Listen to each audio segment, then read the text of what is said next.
That was really good.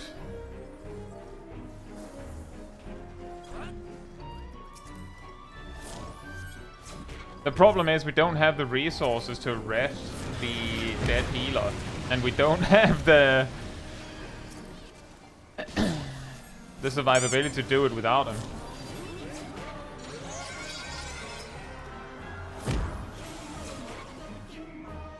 Welcome back to the Mentor Roulette grind. This time, we got a bunch of longer duties on top of, you guessed it, King Mugglemog, praise be his fluffiness. While keeping the wheels of jobs in use, this time we prioritized healers a bit over tanks. That said, for duty 1, we went to ffxiv, Omega's Phantom Train as Bard. Something really interesting about this fight is how it teaches you its mechanics and then how it uses them later. Right at the start of the fight, 4 ghosts are summoned blocking off the majority of the center of the arena. Then, 2 spotlights appear to delete the front 2 ghosts. Shortly after that, 2 more spotlights are spawned chasing players instead. And indeed, if the spotlights touch the ghosts, they go away. Without checking, I'd assume or hope this mechanic has more significance in the Savage version, because this doesn't really come up that much again for the rest of the fight. A bit later, ghosts slowly move across the arena from both sides, which you have to dodge. If you're grabbed, you get teleported to the passenger car where you have to fight your way out. Mildly reminiscent of a more recent duty in Necron, right? What makes this tutorial mechanic interesting is the fact that the next time the ghosts appear in this way, you need to be grabbed because you're given a debuff that kills you if it just gets to time out. I guess it makes sense, but it definitely has more a case of, well, I have no other options, so might as well try this to it. In this run, we also had a pretty funny incident where the warrior and I had to run far to bait some proximity AoEs, and one of the healers tried to rescue the warrior back to the front line as soon as possible, but because Inner Release had 1 second left on it, it didn't work. For duty 2, we went to Meso Terminal as Red Mage, and our first timer healer had quite the rough ride here. On the last boss, they had trouble with seeing the safe spots for the blue circle knockbacks. The clusters of 5 images standing together explode wider than the lone images, so you aim for one of the solos in a corner. Now, aside from that, things went well in the entire dungeon, except for the second boss. So, to begin, how safely this particular boss goes, in my experience, hinges heavily on how well the healer does, because once they go down, things get a lot scarier for everyone else. At the same time, right when you pull, there are a few seconds where you're free to attack whichever ad you want to, and the healer ad is always the bloody middle left ad, so I like to always blast that ad with whatever I have available before I get forced to fight my own, to help the healer out sooner. Now, with the fight starting proper, the healer starts by trying to escape the circle, which leads to damage, a bind and a vuln stack. And then they get hit by both of the spikes, leading to their death. Good thing I'm a red mage. Round 2. The white mage gets back on it, and doesn't realize the big damage they just took is accompanied by a doom debuff, and promptly dies to that. Good thing I'm a red mage. Me being distracted by the healer needing help leads to me remembering the order of the spikes wrong, and getting hit. Thankfully, the paladin is keeping an eye on me and gives me cover just in case. Then, the lightning lines appear alongside a circle AoE, and the healer dies. Good thing I'm a red mage. You know it is getting wild up in here when the white mage is using Cure 3 just to heal themselves. That doesn't seem right. And then they get yet another Doom debuff that they don't notice and die. Amazingly, we made it through. In a weird sense of hindsight, I think helping the paladin out might have been more helpful at the start in this specific case. For duty 3, we went to Innocence as Samurai. I believe our sage was a first-timer, and they did indeed have trouble with something in both Phase 1 and 2, but it didn't really cause any major issues in the duty at large. In Phase 2, there's a bit of a DPS check at phase, so due to the amount of resource stockpiling Samurai is capable of, I tried my best to hold as much as I could without wasting anything. As far as I could see, 2 of our DPS went on random ads, while the rest of the team went on the correct ad as we went along. The way this little information works is that the lady in the center will beam towards a random ad, and if her cast finishes successfully, you take a ton of damage and build a vulnerability debuff that, notably, makes Innocence ultimate attack after the intermission do more damage. Disrespecting this mechanic can wipe an unprepared team, despite it being a normal trial. but as long as you kill the adds in the order they're beamed, it shouldn't be a problem. If some of your team is ready to stockpile resources for it, like I and possibly Crusher did, you can get away with other players running ahead to fight the other adds off without any issues, as happened here. Considering I had Dance Partner, I think it is also worth mentioning that I could have optimized slightly around that, since the Tsubamegaishi extra Midare can safely be held until you have one more Midare stocked. I could have tried to hold it in case Devilment overlapped, which was not something I really tried to do. For Duty 4, we went to the second trial of Endwalker, which is giga spoilers, so if you don't want to see that, jump to this timestamp here. That said, we of course went to the Mother Crystal as Pictomancer. And now this! At the start of the fight, both tanks had quite some trouble with dodging mechanics, and later we also had a healer death, but despite the Vuln stacks, at least one of the tanks accumulated, we sort of stabilized. Remember, red means donut, green means circle, blue means cross. But because of the shapes of the circle and cross, all you really need to remember is red means get in, and any other color means out to a relative intercardinal, relative to Heidelin, since neither the cross nor the circle will hit you then. A tip for Pictomancer, helpful in general, but particularly in fights where you aren't entirely sure about the upcoming mechanics, is whenever your burst comes up where you put down your garden, try to prioritize getting the spells that benefit from the garden out of the way first. To be more specific, at level 90, your burst will probably include 4 slow spells, maybe 5 since no Star Prism, and then roughly a full hammer combo. But the hammer combo is more mobile, and can be weaved in between the slow casts, so by delaying the hammer combo, you can hold that in stock in case you need to dodge suddenly, or if you're forced out of your garden for a few seconds. The important takeaway is that the exact order of things isn't super crucial as long as you get around to everything, so prioritize the stricter options higher when you can access them. Despite the deaths, this was actually a really solid run, and I'd say we almost skipped a mechanic considering how late in the fight the golden waves appear.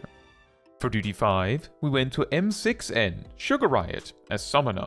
And this run went extremely well, with a pretty common clear time of finishing during the thunderstorm of the river phase. A problem I regularly ran into that may sound familiar is that pretty much every time I had Lux Solaris, healing simply wasn't needed, even though I sat ready to use it for the full 30 seconds it was available. During the desert phase with the cacti, we had a bit of a mean sequence that herded most of the raid into a corner where we then had to choose between being hit by 1 cactus by standing our ground, or taking 2 in a futile attempt to escape. Once again, a reminder that going all in on hoping you can live 1 is typically smarter than panicking in situations like this.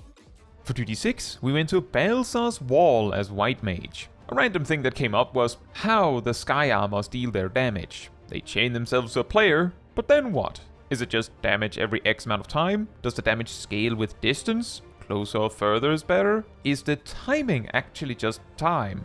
I don't actually know, so please do let me know if you do. That said, did you know that a warrior can solo this duty synced? While it is possible, even with the best gear available and the best potions available, the second boss seems to still be reliant on luck.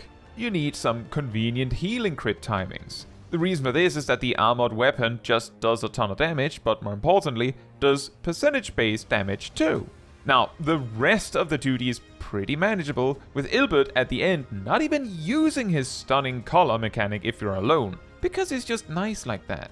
You may also have noticed that a lot of parties tend to ignore the healer being colored for that mechanic, which often is simply because Ilbert is typically so low HP by the time this mechanic comes up that whether you help the healer or kill the boss sort of comes out to the same time spent. For Duty 7, we went to Lost City of Amdapor hard as Scholar. Always curious with these dungeon revisits. Let's talk a bit about the first and last bosses. The first boss has a mechanic called Neurosquarma that often sneaks up on parties. The way that it works is that when the cast finishes, it snapshots the location and facing direction of every player, and shortly after fires cone AoEs from each snapshotted ghost. Let's just say that because it is entirely down to the players to place these down smartly, they can easily end up in a position where you can't easily dodge, if at all. The way the mechanic is neutralized is by having every player face out of the arena, preferably into a wall, as the mechanic resolves. The final boss is also a bit weird. In phase 1, it places down a healing circle it needs to be pulled out of, and casts Cure 4, which heals the boss more the less players stand in it with the boss. In phase 2, the healing field is upgraded to now also do damage to players, and the Cure 4 is a proximity AoE. In phase 3, the Cure 4 is back to being a heal to soak, while the healing field stays in its phase 2 mode. Point is, move her out of the circles. For duty 8, we are an 8-minute replacement in Neverreap as Astrologian. According to the party, the healer they had before simply did not heal or something, which sounds strange if they got this far. The spot they were stopped at is also one that is commonly extremely hard to heal due to the bees sometimes just killing the tank if they aren't paying attention. Based on how I saw the tank use mitigation throughout the duty, I am willing to suggest they were not doing their part in that department either. At least not always. But I don't know if the previous healer was straight up just not doing anything or whatever. To clarify what I mean by the tank not doing their part, first pull was small, so no mitigation kinda makes sense. Boss pull almost immediately uses Living Dead for no reason. Big pull after the boss, only mitigation used, arm's length and reprisal. Next AoE pull literally used nothing and died. If I'd realized this was going to happen sooner, I might have been able to muscle through it with healing spam. But that is not my fault if you do a big pull and use nothing. At least they also took blame for that. Considering what had been used recently, they most definitely had Rampart, Shadow Wall and Dark Mind available, and just didn't use any of it. On the run back, Shadow Wall was actually used, and the rest of the duty cleared up quickly. Still, if this was how it was played with the other healer, I could at least see why they might have not healed enough for their taste. For duty 9, we are an instant replacement in Thornmarch Extreme as a Reaper. For the first pull, we decide to just give it a go to check the knowledge of the team. A key thing I do a lot throughout this duty is that I almost exclusively use Harp for wearing down the Mog's Guard.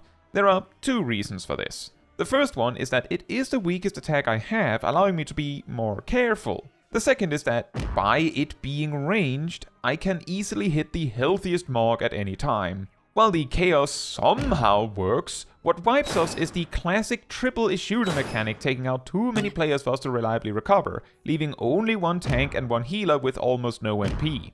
After a generous overview of the mechanics to watch out for, we go for the second attempt. Things went well, except we wiped to a growing elephant in the room. That was the simple fact that the king wasn't being managed, so any Mog's Guard that came near him just got free reign of damage buffs. So before the third attempt, we went over how the king has to be tank swapped and managed to be kept away from the other Mog's Guards to avoid buffing them. One of the classic ways to wipe this fight is for the Ranger Moogle to get like 3 or 4 king buffs and doing Mog Rain of Death and killing half the raid. On the third attempt then, the Mog's Guard was handled nicely, leading to a very fragile king at the end. The king was also carefully kept away from the majority of the Mog's Guard from what I could tell, although I don't think any tank switches took place. So one of the tanks just had to deal with a 6 buff stack Mog tank beating down on them. We also didn't have any deaths on the third attempt, so actually an incredible improvement over 3 pulls total. Very nice. For duty 10, we went to E4N, Eden's Titan as Monk. This is one of those duties that can be super mean for first-timers, specifically due to how his transformation attacks don't telegraph what they will do at all. So for the first massive landslide, both our Paladin and our Pixamancer gets clapped just like that, due to not knowing to stand in front. We get them raised back up while I goof up my burst so badly that I end up doing a Celestial Revolution, the closest equivalent a monk has to summoning a ninja bunny. Then we have Fault Zone on the go-kart, where no one dies. Then we have a long period of less deadly mechanics, and just as Titan starts on his triple Fault Zone sequence, we get him down before he can properly get it going. A quick and easy run, I'd say. And finally for duty 11, we went to Praetorium as Sage. Now, you may be shocked to hear that the duty went pretty fine. So let's bring back the classic topic of, what if Job was a Pokemon? I think depending on what you decide to emphasize, and how you choose to emphasize it, there are a lot of options for Sage. Steel and electric options could emphasize the technology of the Noliths. Psychic type could also emphasize the classic magic element and also the levitation of the Noliths. Fairy seems to sort of make sense, quote unquote, for pretty much all the healers in some form. I feel like between these options, Electric Psychic would be the most distinct, since I think there's only like one Pokemon with this type combination. The moveset would of course focus a lot on support, but I could imagine this would be the kind of supported Pokemon that just randomly has a very useful special attack stat, so you suddenly get smacked by an expanding force you weren't expecting. What do you think? A funny thing I tend to run into is that healers seem to get longer duties on average than the other roles when it comes to Mentor Roulette, so whenever I choose to prioritize healers, we end up with less duties in a set. Despite that, we still got some decent variety, and we passed 4/5 on the achievement. Now, that is all for this video. Thank you so much for watching. If you would like to support me and my channel more directly, you can become a member like these wonderful people here. You can also alternatively support me through Twitch or Ko-Fi, links in the description. You can also support the channel by letting the YouTube algorithm know by liking the video, leaving a comment, subscribing, sharing, and hitting the bell to get notified when next I post a video. Fun fact, at Endwalker's launch, Holos, one of Sage's cooldowns, only did healing and applied damage reduction. It wasn't until later that a barrier was also added on top. Supposedly, before Endwalker's launch, there was also a period where Holos was meant to be straight up a copy of Scholar's Fey Blessing, only healing, placing the mitigation on Nervema instead to match with Expedient. What a journey one action can go through sometimes.